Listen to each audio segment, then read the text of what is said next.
Alright, what's going on YouTube? Jake Limes. Today I'm going to be talking about the harness that I'm wearing that I run pretty much through the whole time. I've tried on a lot of different harnesses, Petzl, Camp, Notch, Buckingham, DMM. Uh, there was a couple other ones that I've tried on that I think were just kind of like at work and stuff, and I like them. Don't really know them too much, but right now I'm calling on the Edelrid Tree Raptor. This is a size 1 because I am a pretty petite man. I'm small. I'm like 157 pounds, 190 soaking wet, like they say. But yeah, it's pretty much the pros and cons of what I run. So I do run 2 bridges on mine. The first bridge came with the friction wear ring, which is great. The ring itself is having no issues. I'm just now like running this harness as much as I have. I'm just now starting to see. I don't know if I'm gonna be able to fold this into camera, but right here, this is the first sign of wear on this ring. It's rated for 30 kilonewtons, but this is the where it's starting to get most of the wear. Now, I will be replacing my bridge by the end of this year. I don't climb a whole lot now where I'm at, but I mean, it feels great. It's just movement where it's not flat, it's not burnt into it. The fibers are still really good. I can still get a lot of play in this. It's not stiffer than heck. And I run the second bridge only because right now I'm slowly trying to teach myself 2 different setups on it. How to like redirect off 2 bridges, things like that. It's still something I'm trying to teach myself to do. I run the Rock Exotica transporter carry tool on here. I had the, what is this, CMI Shimbener or whatever it's called. And I didn't mind this one. I should have got the extra large version just because this gate, like this opening, is just a little small. And sometimes when it's on the harness and you're trying to use it, it's you're trying to fester through there. With the Rock Exotica one is it's it's just an in and out, and then you can just twist your carabiner to pull it out. Great, I love it. It's convenient. Few things I don't like about this harness. So, and this could just be a biased opinion on my end, but that's just the way it is. I'm an honest person. That's what this channel is going to be, right?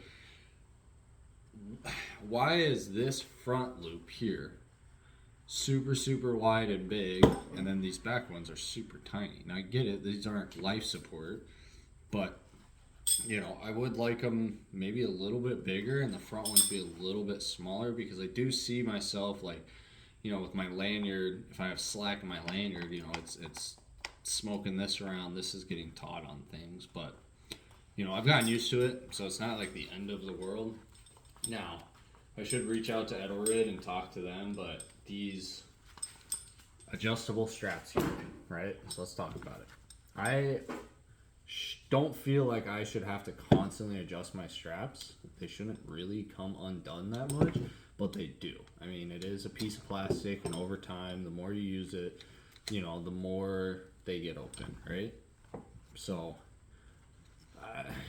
I'm curious on what their opinion on that was. If it was a bunch of people came in and said that that's what they like. There is not a lot of padding in this. I will give it to DMM a little bit on some of their harnesses. They got thick padding. I mean, I'm not a big padding guy. I tend not to like padding because the first harness I wore for a couple months, it had a lot of thick padding, and I noticed I was sweating a lot more on it. So it is nice to not have that much padding, but there's just enough here that when I'm sitting in my harness, it's not uncomfortable. I believe on the Tree Rex, which is their I believe it's like the version 2 harness of this. I could be wrong on that term. I haven't looked too much into it. They have a adjustable bridge on there. Now I know there's a bunch of different ways to do different bridges, do different things. I'm curious if Edelrid will ever come out with some kind of system for this. That would be awesome. I would like my bridge to be able to just shorten and tighten my bridge when I need to, because, you know, I have the red bridge is really short and then my green bridge is really long. Not really long. I mean, there's not a massive difference in the two, you know. But I'm just, I really wish Edelrid would send both bridges attached to the harness. They send you the red bridge, but it's not attached. The green bridge is attached with the friction ring on it. It would be nice to give people the option when they buy it to send this with both bridges and 2 friction rings on here. That would be nice. And there's not a lot of complaints I have on this thing. It is a very, very comfortable harness. One of my videos, you'll see me in it. I really like Edelrid's buckles. They're slim. They're not super bulky. Because, like Petzl, I ran the Sequoia for a little bit. And I think I just got scared because people were having so many bridge issues with that harness that I was just like, it's time for me to step away from it.